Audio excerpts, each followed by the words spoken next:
Welcome back mga katambalan, mga hot topic and issue pag-usapan natin. Update po tayo kay Alden Richard na kung saan nga po ay nagkaroon na nga ng BYD Ironman in Davao na kung saan nga po ay kasali itong si Alden Richard. Makikita naman po yung ilang mga kaganapan doon sa Ironman Davao at makikita nga na talaga namang naghihiyawan yung mga nakakapanood ng Ironman na i-cheer itong si Alden. Makikita na akay ni Alden yung kanyang bike at talaga namang pinaghandaan itong si Alden yung pagsali niya sa Ironman Davao. Ito nga po ay para doon sa BYD.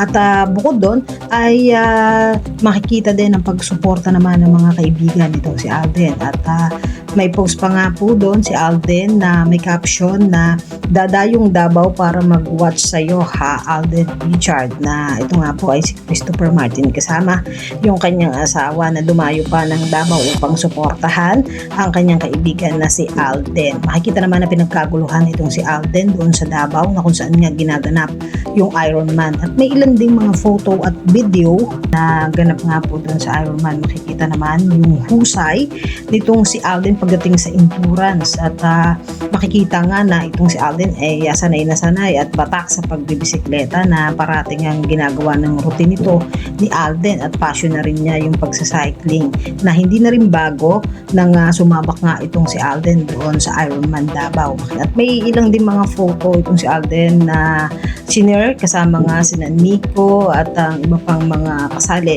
doon sa Ironman Davao. Yan po yung mga update natin ngayon kay Alden, kayo mga katambalan. Ano masasabi niyo? Mag-comment lang sa comment section, pag-usapan natin. Yan ang mga hot topic and issue dito lamang sa Tambalang JK.